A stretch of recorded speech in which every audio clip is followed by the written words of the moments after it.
Hello class, am I audible? आवाज आ रही है बेटा सभी को? हेलो, आवाज आ रही है बेटा सभी को? Hello. Hello. Yes, sir. Okay. Good good morning to all and तो लास्ट टॉपिक जो इसमें हमें डिस्कस करना है, मैक्सवेल इक्वेशन हमने आपको करा दिया था। ठीक है। एक टॉपिक आप लोग को ये खुद से करना है। मैक्सवेल इक्वेशन में हमने डेरिवेशंस आपको सारे करा दिए थे, चारों इक्वेशंस के, डिफरेंशियल और इंटीग्रल फॉर्म के। ठीक है। डिफरेंशियल से इंटीग्रल फॉर्म में कन्वर्जन भी बता दिया था, और डिफरेंशियल फॉर्म्स के मैंने आपको सारे डेरिवेशन करा दिए थे। ये मैंने आपको शेयर भी कर दिया है, ये जो मैं अभी दिखा रहा हूँ गूगल क्लासरूम पे आप देख सकते हैं। ठीक है। सारी इक्वेशंस के डेरिवेशंस हमने करा दिए थे, चारों इक्वेशंस के। ठीक है। इसके बाद जो आपका है physical interpretation of Maxwell equation, ये आपको करना है कि what is the physical interpretation of Maxwell equation. ये मैंने आपको काम दिया है, दिस इज योर वर्क। इसको आपको करना है। ठीक है, ये वाला क्वेश्चन, क्योंकि फिजिकल इंटरप्रिटेशन क्या है। ठीक। इसके बाद आता है, या फिजिकल सिग्निफिकेंस भी कह सकते हैं आप। ठीक है। इसके बाद आता है कि conduction current and displacement current क्या होती है, जो नेक्स्ट टॉपिक है इस यूनिट में। इसको कवर करके हम आज थर्ड यूनिट भी स्टार्ट कर देंगे। तो conduction current and displacement current basically क्या होती है, जैसे आप एक सर्किट देख रहे होंगे। ठीक है, एक क्लोज लूप है, जिसमें ये हमारा वोल्टेज सोर्स है। ठीक है। और एक रेजिस्टेंस लगा हुआ है, और एक हमने यहाँ कैपेसिटर लगा रखा है।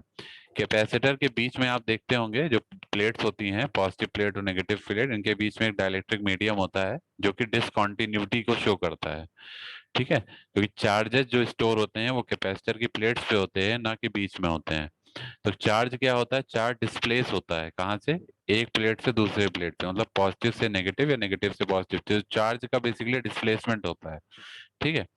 तो लेकिन बीच में बाकी ये डाइलेक्ट्रिक मीडियम है, that is continuous, discontinuous in nature. ठीक है।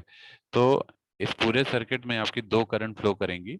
एक तो जो इसमें कंडक्शन करंट आएगी due to the conductivity into the this surface, this कह सकते हैं आप लाइन पाथ। ठीक है।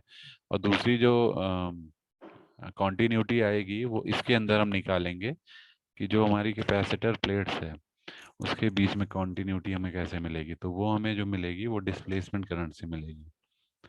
ठीक है। तो we will find this ID. तो इसमें कुछ स्टेटमेंट है, इसको आप लोग नोट डाउन कर लीजिएगा कि we have just taken a circuit quickly at any instant of time, Q is the charge on capacitor plates. जो हमारी कैपेसिटर प्लेट्स हैं उन पे जो चार्ज है यहाँ पे, that is Q. So due to which you will get, due to the movement of charge, you will get two types of current. First one is the conduction current, you can see that is flowing through this closed path, and this one, that is the discontinuity की वजह से जो यहाँ पे जो current आएगी, यहाँ पे जो कैपेसिटर की प्लेट के बीच में, यहाँ पे आपकी जो करंट होगी that will be the displacement current. ठीक है। तो जो टोटल करंट होगी that will be the sum of this I C that is flowing through this path and this, और जो यहाँ पे जो हमारा स्पेस है जो प्लेट्स के बीच में, यहाँ जो करंट है दैट इज आईडी, इनका सम होगा, this IC plus ID will be the total current. Clear. अब आपको पता है जो हमारी कंडक्शन करंट होती है बेसिकली, जिसको हम आईसी बोल रहे हैं, that is basically the rate of change of charge, that is D Q by D T. Clear. और जो डिस और जो डाइलेक्ट्रिक डिस्प्लेसमेंट होता है that is D, D is equal to exactly your, you can say that is related with the conductivity sigma, that is q by a. Clear. So if you see, sigma आपका q by a होता है, या d is equal to q by a होता है, that is the electric displacement vector. ठीक है। तो अब हम इसको क्या लिखेंगे, अगर हम q को देखें तो q will be और d into a, q की वैल्यू यहाँ से d into a हो जाएगी। ठीक है। अब इस q की वैल्यू हम उठा के इक्वेशन नंबर 1 में यहाँ रख देंगे, जो थर्ड इक्वेशन से q is equal to D A आ रहा है, इसको हम रख देंगे यहाँ पे इक्वेशन नंबर 1 में। ठीक है। अगर 1 में आप इसको पुट करेंगे, you will get conduction current that is D by D T into bracket में क्या आ जाएगा, क्यू की जगह पे आ जाएगा डी इंटू ए, यहाँ पे फर्स्ट इक्वेशन में। तो क्यू की जगह हमारा डी इंटू ए आ गया। अब इसको अगर आप देखेंगे तो ये A is the area, area is your constant, तो एरिया हमारा बाहर हो गया और D by D T of D हो गया यहाँ पे। ठीक है, तो दैट इज, अब हम यहाँ पे क्या करेंगे, as per the Maxwell equation you know that this particular portion that is a into D by D T of D that is considered as the current inside the dielectric.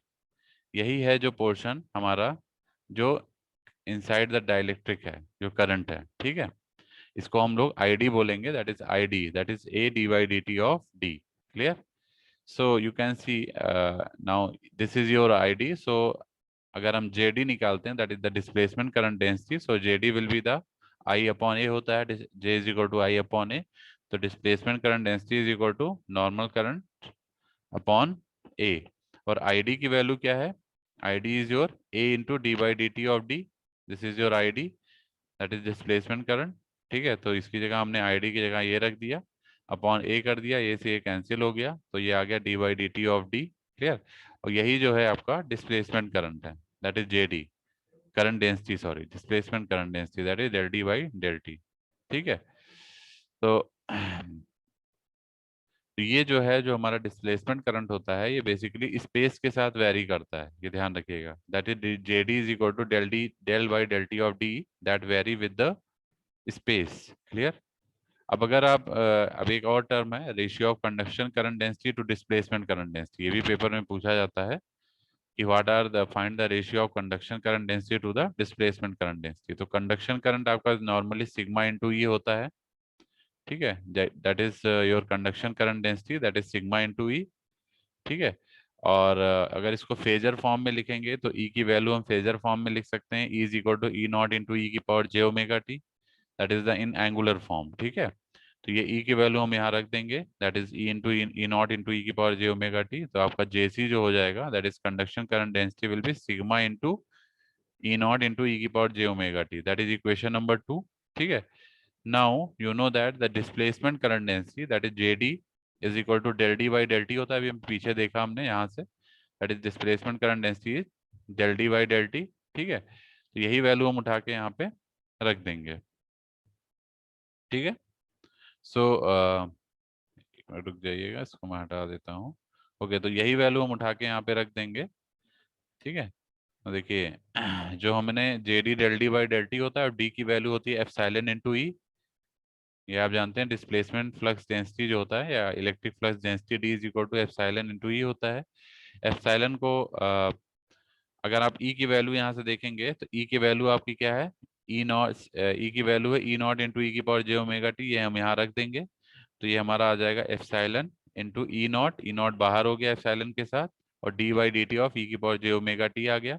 अब इसका आप D by D T निकाल सकते हैं ई की power J omega T का, तो ये आ जाएगा जे ओमेगा इंटू ई की पावर जे ओमेगा टी। तो ये बेसिकली जो डिस्प्लेसमेंट करंट डेंसिटी हो गया epsilon into E not bracket में जे ओमेगा ई की पावर जे ओमेगा टी। ठीक है, अगर इसको मॉड फॉर्म में लिखेंगे, तो मॉड फॉर्म में लिखेंगे तो ये आपका एक्सपोनेंशियल टर्म हट जाएगा। ठीक है, देख सकते हैं, अगर इसको मॉड फॉर्म में लिखेंगे तो मॉड फॉर्म में क्या होगा कि ये जो हमारा जे ओमेगा का टर्म है ये हट जाएगा, ये जो जे ओमेगा आपका दिख रहा है, जे वाला टर्म, ये हट जाएगा। ठीक है, तो अगर आप मॉड फॉर्म में लिखते हैं, रेशियो रेशियो निकालना था ना आपको कंडक्शन करंट का डिस्प्लेसमेंट करंट से, तो जेसी आपका ये है और जेडी आपने यहाँ निकाल लिया, तो जेसी बाई जेडी करेंगे, ये आ जाएगा। इसमें से कुछ टर्म आपके कैंसिल हो रहे हैं, देखिए ई नॉट से ई नॉट कैंसिल हो गया, ई पावर जे ओमेगा टी से ई power J omega T cancel हो गया, तो ये बचा सिग्मा अपॉन जे एप्सिलॉन इनटू ओमेगा। ठीक है, अब इसको अगर हम मॉड फॉर्म में लिखेंगे तो मॉड फॉर्म में क्या होता है, जे वाला टर्म हट जाता है, जे वाला टर्म हट गया तो आपका सिग्मा बटे ओमेगा एप्सिलॉन आ गया। ये आपका हो गया the ratio of conduction current density to the displacement current density, ये भी एक इंपॉर्टेंट पार्ट है, ये ध्यान रखिएगा। ठीक है, तो टोटल करंट डेंसिटी निकालेंगे तो दोनों का सम हो जाएगा J C plus J D, J C is sigma into E और J D is del D by del T. ठीक है, ये ध्यान रखिएगा, इस पे भी न्यूमेरिकल आ जाता है।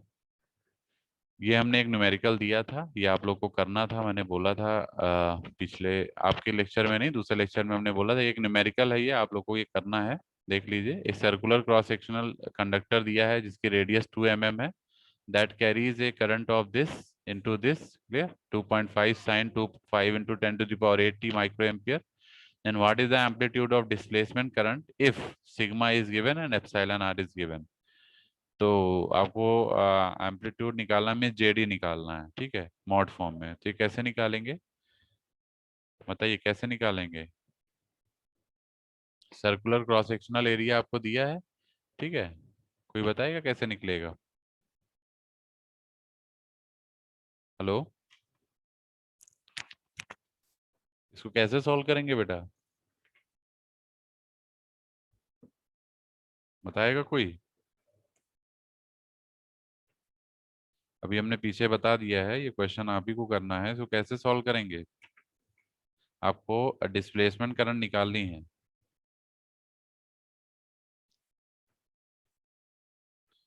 कोई रिस्पांस नहीं दे रहे हैं आप लोग, सॉल्व कर लेंगे या करा दूं मैं?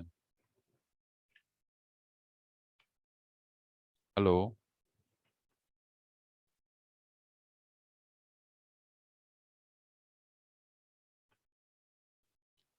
हेलो बेटा, आवाज आ रही है सभी को? सर सॉल्व करा दीजिए सर, आंसर बता दीजिए। सॉल्व करा दें, ठीक है। यस तो सर। सबसे पहले देखिए, इसको सॉल्व करने के लिए आपको कुछ चीजें ध्यान रखनी पड़ेंगी। जैसे पीछे अगर आप देखेंगे, एक मिनट, जैसे आपको डिस्प्लेसमेंट करंट डेंसिटी निकालना है, सिग्मा गिवन है, एप्सिलॉन आर गिवन है, आईसी गिवन है, ठीक है। तो आपको रेशियो पता है, दोनों का रेशियो पता है ना, JC by JD. JC by JD क्या होता है? Sigma by omega into epsilon, ठीक है।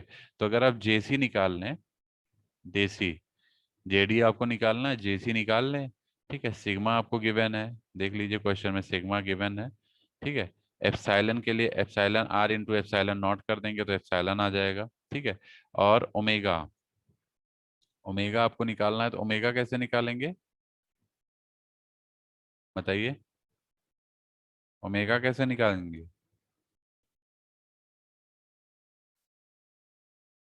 बताइए बेटा। ये आप ही लोगों से मैं इसलिए पूछ रहा हूँ क्योंकि आप लोग थोड़ा हिंट दीजिए, जिससे हमें लगे तो कुछ आप एफर्ट कर रहे हैं, कि मैं तो बता ही दूंगा, बताइए।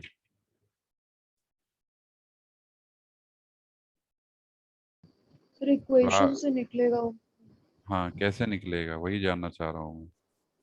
तो सर जैसे इक्वेशन क्या हम मतलब जो जेसी और जेडी की वैल्यू उस फॉर्म में निकाल सकते हैं? देखिए अभी हमने बताया ना, जेसी बाई डी आपको पता है,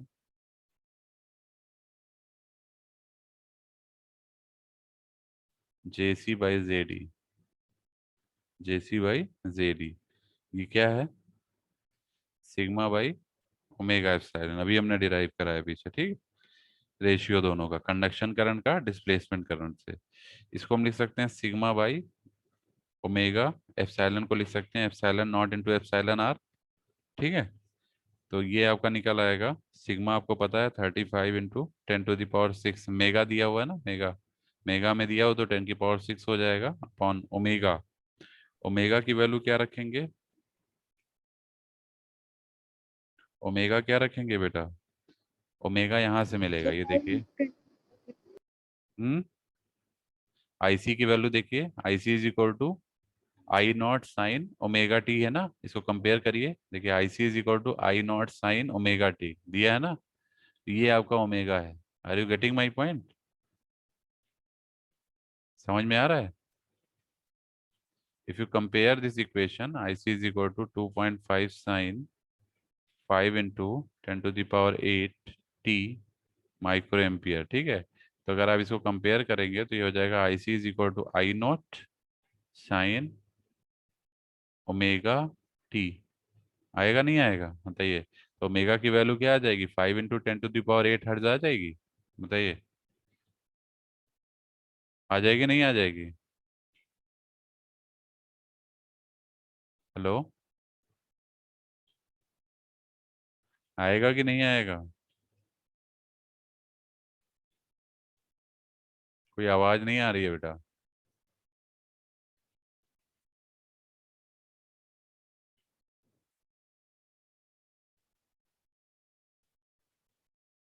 हेलो, आवाज आ रही है सभी को?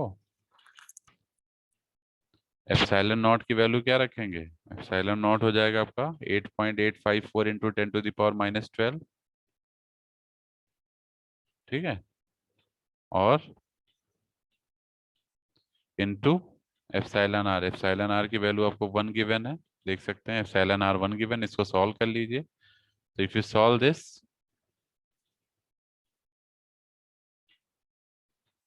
इफ यू सॉल्व दिस,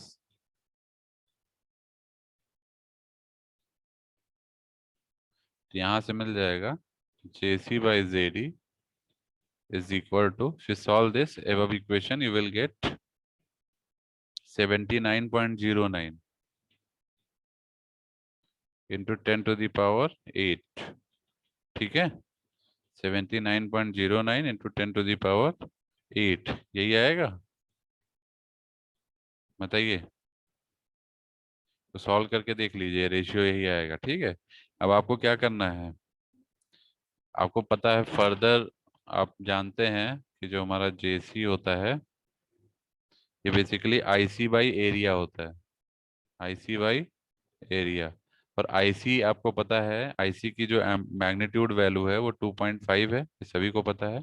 यहाँ पे देख सकते हैं IC की मैग्नीट्यूड वैल्यू कितनी है, 2.5 माइक्रो एम्पियर में। कितने हैं? माइक्रो एम्पियर में। ठीक है ना, यूनिट माइक्रो एम्पियर है ना, तो IC की वैल्यू है 2.5 माइक्रो एम्पियर। तो ये 2.5 इंटू 10⁻⁻6 हो जाएगा। और एरिया, एरिया क्या होगा इसका? एरिया कैसे रखेंगे? सर्कुलर क्रॉस सेक्शन है तो एरिया पाई आर स्क्वायर हो जाएगा। सर्कल का एरिया होता है पाई आर स्क्वायर। ठीक है, तो हो जाएगा 2.5 into 10⁻⁻6 by pi R square. Pi की वैल्यू यही रख दीजिए, आर की वैल्यू हो जाएगी 2 इंटू, क्वेश्चन में गिवन है आपको आर, आर कितना, 2 mm। तो आर इंट की वैल्यू 2 इंटू 10⁻³ का होल स्क्वायर। ठीक है, इसको सॉल्व कर लेंगे तो JC की वैल्यू आ जाएगी आपकी 0.198। ये कंडक्शन करंट डेंसिटी आ गया। ठीक है, एम्पियर पर मीटर स्क्वायर। ठीक है, अब जब JC आ गया तो अब आपको कुछ नहीं करना, JC बाई JD वाले फॉर्मूले से आपको सीधे रिजल्ट मिल जाएगा। नाउ इसको इक्वेशन 1 कर दीजिए। फ्रॉम इक्वेशन 1 JC की वैल्यू आप निकाल चुके हो, 0.198 upon JD is equal to हो जाएगा 79.09 टू 10⁻8। ठीक है, क्लियर है? तो इसको सॉल्व करेंगे जब, तो आपको रिजल्ट क्या मिल जाएगा, JD की वैल्यू, JD कितना आ जाएगा, 2.515 इंटू 10⁻⁻11। क्या आएगा बेटा, बताइए? कोई डाउट इसमें किसी को? हेलो क्लास, इसमें किसी को कोई डाउट? No sir. समझ में आ गया? Yes sir. ठीक है, इस तरीके से डिस्प्लेसमेंट काउंट निकल आएगा आपका। ठीक है, अब ये आपका जो पोर्शन है ये हमारा ओवर हो गया है। तो अब हम लोग जो नेक्स्ट पार्ट है, जो हमारा यूनिट 3, आज हम यूनिट 3 डिस्कस करेंगे। और एक आपका सरप्राइज भी होगा 1:10 1 बजे। ठीक है, एक हम वो भी अलॉट करेंगे आपको, जो नेक्स्ट सरप्राइज है। सर अपने ही टाइम इंटरवल में सरप्राइज ले लिया करिए। क्यों, क्या हो गया? उस टाइम आपका कोई लेक्चर है? सर 1 बजे से इंटरवल स्टार्ट हो जाता है। तो बेटा 10 मिनट का ही तो है, कोई मैं आपका 1 घंटे का टाइम तो ले नहीं रहा हूँ। बताइए, 10 मिनट का ही तो टाइम ले रहे हैं आप लोग, बल्कि ज़्यादा लेट करते हैं, क्योंकि हम अपने में मान ले लेंगे भी तो आप फिर बाद में 10 मिनट के अंदर बहुत बच्चे सबमिट भी नहीं कर पाएंगे, क्योंकि कहेंगे कि सर हमारा जो है हमें 5 मिनट और दे दीजिए, हमें 10 मिनट और दीजिए। ये भी इश्यूज आप ही की तरफ से आते हैं ना, हम लोग की तरफ से तो नहीं आते हैं।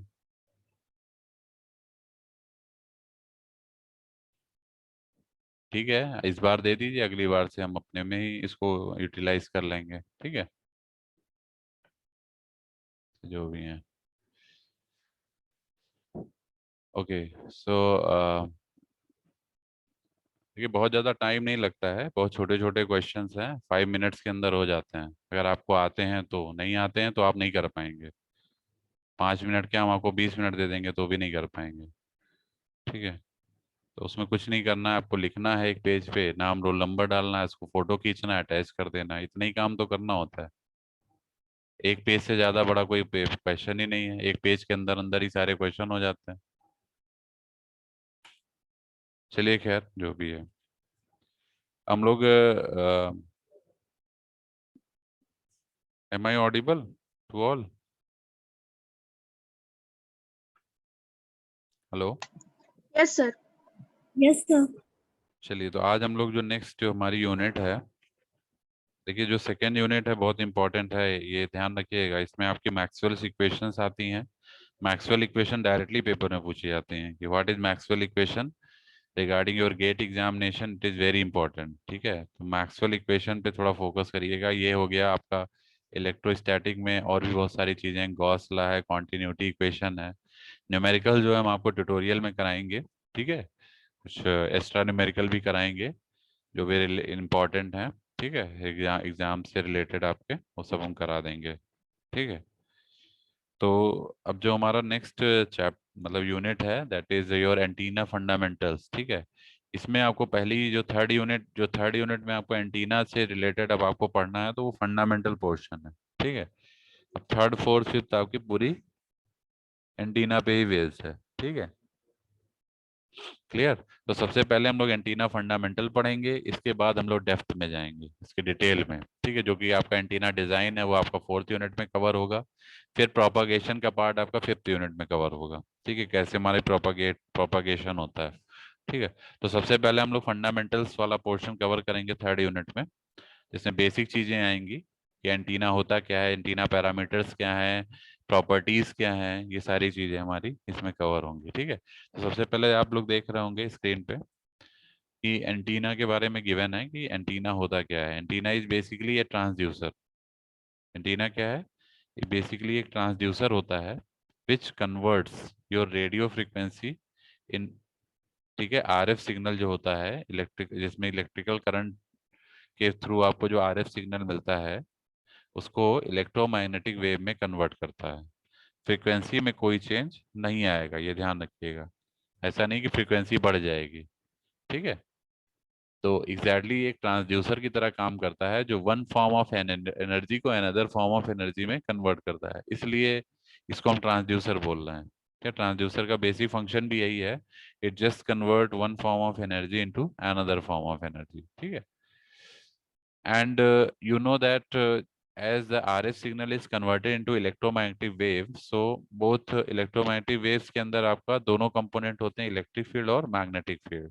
ठीक है, और दोनों ही परपेंडिकुलर होते हैं, ये भी आपको पता है, both are perpendicular to each other. Clear, एक दूसरे के परपेंडिकुलर होते हैं। So in that case their dot product will be 0, it means E dot H will be 0. Clear?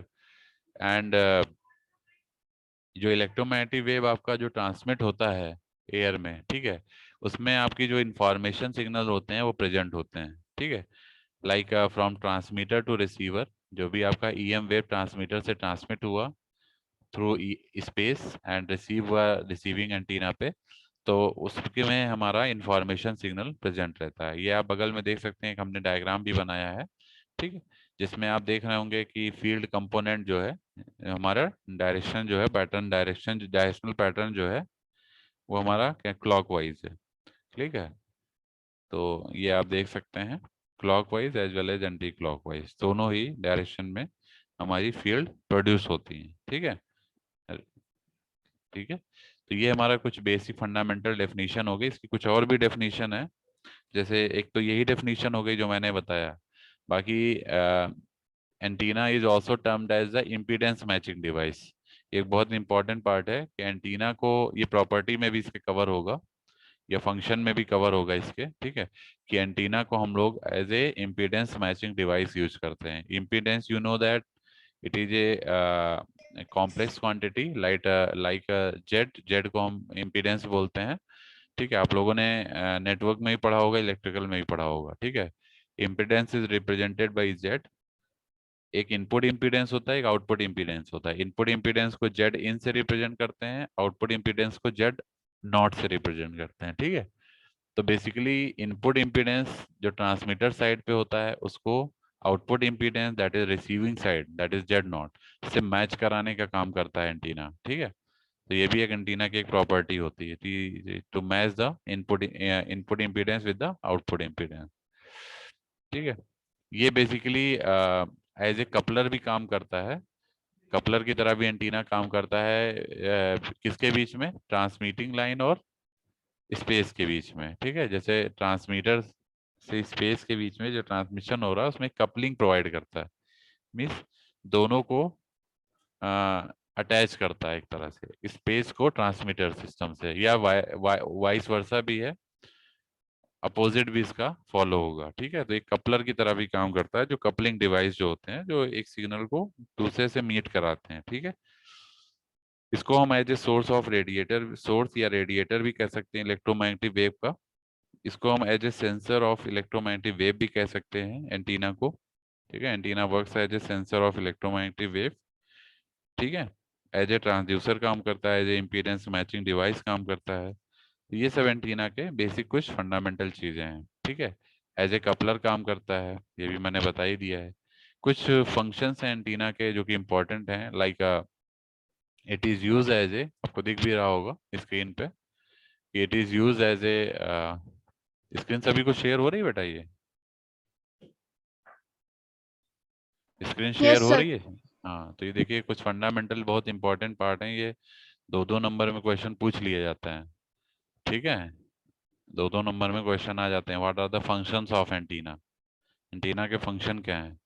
तो पहला फंक्शन है एज ए ट्रांसड्यूसर काम करता है, मतलब एक फॉर्म ऑफ एनर्जी को दूसरे फॉर्म ऑफ एनर्जी में कन्वर्ट करता है। अब ट्रांसमीटर साइड पे अगर आप देखेंगे तो ट्रांसमीटर साइड पे ये क्या करता है, इलेक्ट्रिकल एनर्जी को इलेक्ट्रोमैग्नेटिक वेव में कन्वर्ट करता है, और रिसीवर साइड पे इलेक्ट्रोमैग्नेटिक वेव को इलेक्ट्रिकल एनर्जी में कन्वर्ट करता है। तो ये बेसिक, इसका एक बेसिक फंक्शन है। जैसे कम्युनिकेशन सिस्टम आपने पढ़ा होगा, एक ट्रांसमीटर होता है, एक चैनल होता है, एक रिसीवर होता है। तो चैनल वो मीडियम है जहां से सिग्नल पास होता है, ठीक है। ट्रांसमीटर जो है सिग्नल ट्रांसमिट करता है जो कि चैनल को रिसीव होता है, फिर चैनल से कम्युनिकेशन होने के बाद रिसीवर पे वो अगेन बैक ट्रांसमिट होता है, ठीक है।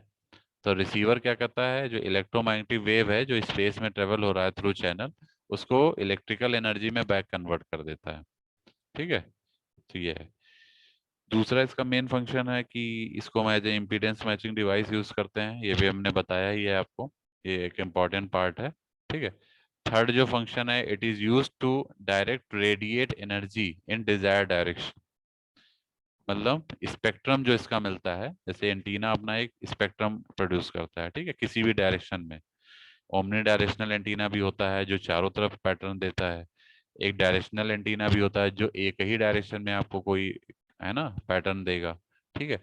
तो कहने का मतलब है जो एंटीना है ये बेसिकली आपको रेडिएट करता है energy in a particular desire direction, जिस भी डायरेक्शन के लिए आपको मतलब पैटर्न चाहिए उस पैटर्न आपको मिल जाएगा, ठीक है, पर्टिकुलर एंटीना डिजाइन के लिए। तो and to suppress it in unwanted direction, और जिस डायरेक्शन में आप नहीं चाहते हैं उस डायरेक्शन में इसको रेडिएट होने से आप सप्रेस भी कर सकते हैं, पर्टिकुलर डायरेक्शन में ही रेडिएट हो एनर्जी, बाकी डायरेक्शन में ना हो। तो ये आपका एंटीना का एक फंक्शन है, ठीक है।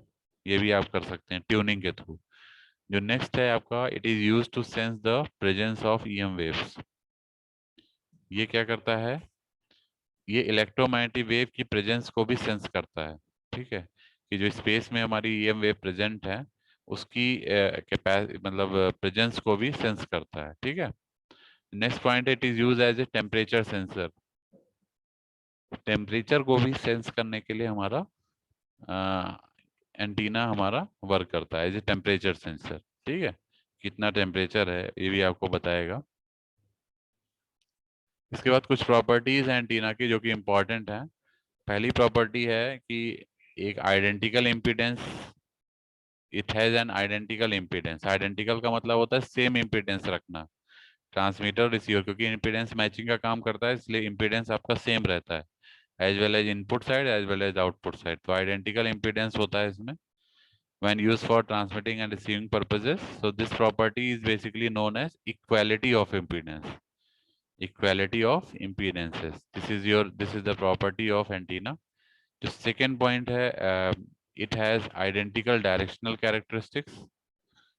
मतलब इसकी जो डायरेक्शनल कैरेक्टरिस्टिक्स हैं वो सेम रहती हैं, आइडेंटिकल रहती हैं, जो भी आपको पैटर्न मिलता है, ठीक है, when it is used for transmitting and receiving purposes. ये ध्यान रखिए, जो भी आपको डायरेक्शनल पैटर्न मिलेगा या कैरेक्टरिस्टिक्स होगी वो आइडेंटिकल होती है नेचर, ठीक है। This property is basically known as equality of directional patterns, ठीक है। थर्ड आपका है it has the same effective length. हम आपको इफेक्टिव लेंथ बताएंगे आगे, निकलवाएंगे भी कैलकुलेशन के थ्रू, ठीक है। It has the same effective length when it is used for transmitting and receiving purposes, ठीक है। This property is called as equality of effective length, ठीक है। इसमें कहने का मतलब है जो हमारी इफेक्टिव लेंथ होती है, जिसको हम एल इफेक्टिव लिखते भी हैं, ठीक है, वो हमारी जो है ट्रांसमिटिंग और रिसीविंग एंटीना में दोनों साइड में ऑलमोस्ट क्या रहती है, इक्वल रहती है। तो that is also known as equality of effective length, ठीक है। इन प्रॉपर्टी, जो तीन प्रॉपर्टी आपने पढ़ी हैं, ये सारी प्रॉपर्टी को आप रेसिप्रोसिटी थ्योरम से प्रूव कर सकते हैं। रेसिप्रोसिटी थ्योरम सभी को पता होगा, अपने नेटवर्क्स में पढ़ा है, Thevenin's theorem, superposition theorem, maximum power theorem, compensation theorem, reciprocity theorem, ये सब आप लोगों ने पढ़ा है, ठीक है। तो रेसिप्रोसिटी थ्योरम बेसिकली क्या है, कोई बताएगा? देखिए यहाँ नीचे लिखा हुआ है Z12 is equal to Z21 और Y12 is equal to Y21। Z वाला जो टर्म है ये इम्पीडेंस है, this is your impedance, this is source 1 and this is source 2, ठीक है। जैसे मान लीजिए 2 पोर्ट नेटवर्क होता है तो उसमें 2 पोर्ट होते हैं, एक इनपुट पोर्ट और एक आउटपुट पोर्ट। तो Z12 इज एग्जैक्टली क्या रिप्रेजेंट करता है, 1 to 2, क्लियर, ऐसे 2 to 1, एंड Z21 की वैल्यू क्या मतलब है, दैट इज 1 to 2, ठीक है, clear. Similarly this is your admittance value, admittance भी आपको दिख रहा होगा यहाँ पे।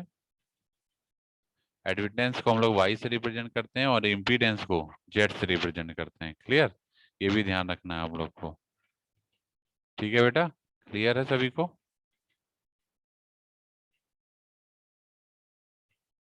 आगे बढ़े, ये कुछ फंडामेंटल चीजें हैं जो आपको याद रखनी है। रेसिप्रोसिटी थ्योरम आपको पता है कि अगर हम सोर्स को डेस्टिनेशन से रिप्लेस करते हैं या डेस्टिनेशन को सोर्स से रिप्लेस करते हैं तो हमारे नेटवर्क फंक्शन वैल्यू पे कोई इफेक्ट नहीं पड़ता है। दैट इज, इम्पीडेंस है तो इम्पीडेंस सेम रहेगा, एडमिटेंस है तो एडमिटेंस सेम रहेगा, ठीक है। Anybody have any doubt? Hello, किसी को कोई डाउट है? बताइए बेटा। No sir. Okay, if somebody has raised your hand, I think chat box. Okay, किसी को कोई डाउट हो तो पूछ सकते हैं। अभी जो भी मैं डिस्कस, अभी मैं बेसिक चीजें डिस्कस कर रहा हूँ एंटीना के बारे में, ठीक है, फिर हम थोड़ा इसके डेप्थ में भी जाएंगे, ये है ना। अभी आपकी ये यूनिट पूरी बेसिक फंडामेंटल्स पे ही है बेसिकली। इसके बाद जो नेक्स्ट टॉपिक आता है वेरियस एंटीना पैरामीटर्स, ठीक है। वेरियस एंटीना पैरामीटर, कौन कौन से आपके एंटीना पैरामीटर्स होते हैं। पहला पैरामीटर है आपको antenna impedance, that is very much important. जो first parameter that is antenna impedance, ये क्या बताता है, ये बेसिकली रेशियो होता है। Impedance is your resistance type, clear. So impedance थोड़ा कॉम्प्लेक्स कॉन्जुगेट वैल्यू को कंसिस्ट करता है और resistance is your normal value, clear.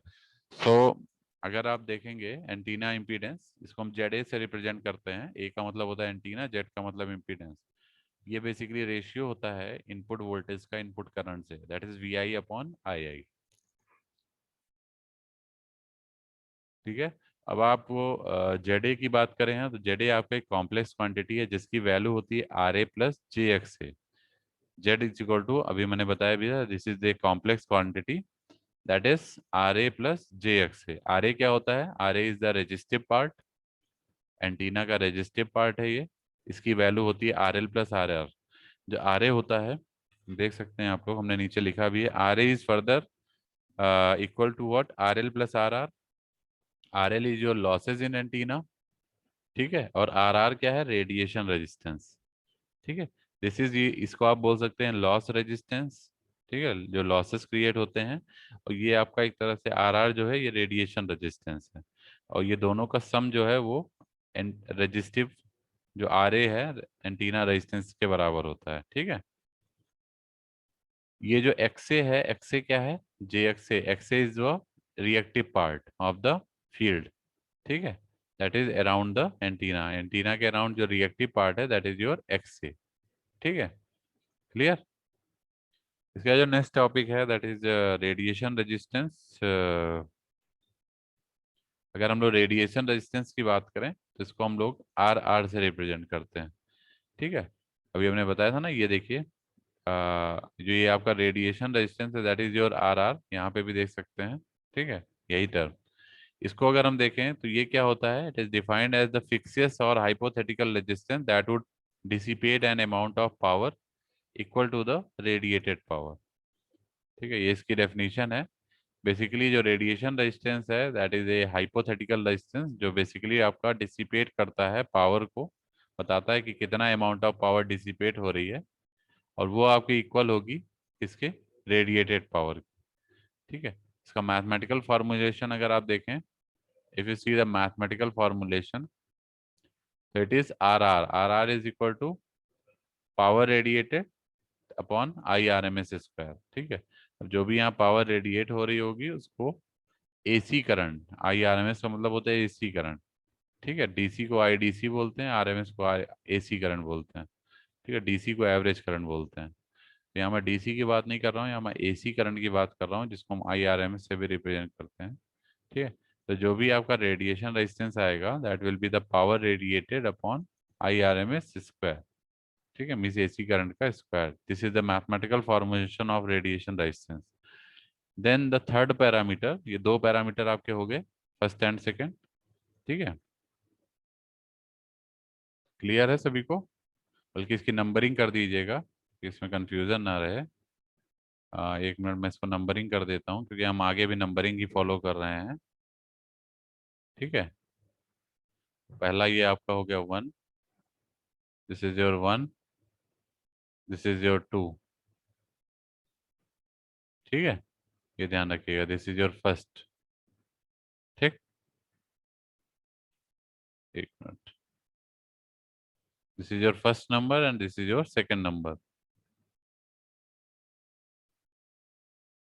ठीक है। तो आगे बढ़ते हैं हम लोग। थर्ड जो हमारा पैरामीटर है वो डायरेक्शनल कैरेक्टरिस्टिक्स है। डायरेक्शनल, अब आपसे रेडिएशन रेजिस्टेंस मान लीजिए पूछा जाए फाइंड करने के लिए, और क्वेश्चन में आपको पावर रेडिएटेड गिवन हो, ठीक है, रेडिएटेड पावर आपको पता होगी, और आपको AC करंट दिया होगा, जो करंट जो ट्रांस एंटीना में ट्रांसमिट हो रही है, उसका स्क्वायर कर दीजिएगा, पावर रेडिएटेड को डिवाइड कर दीजिएगा, तो ये आपको रेडिएशन रेजिस्टेंस मिल जाएगा, ठीक। फिर आता है डायरेक्शनल कैरेक्टरिस्टिक्स। तो डायरेक्शनल कैरेक्टरिस्टिक्स क्या होता है, इसको हम रेडिएशन कैरेक्टरिस्टिक्स भी बोलते हैं बेसिकली, ठीक है, ये रेडिएशन पैटर्न भी बोल सकते हैं इसको। तो these are of two types, पहला होता है फील्ड स्ट्रेंथ पैटर्न, दूसरा होता है पावर पैटर्न, ठीक है। तो जो फील्ड स्ट्रेंथ पैटर्न होता है it is basically a variation of absolute value of the field strength as a function of theta.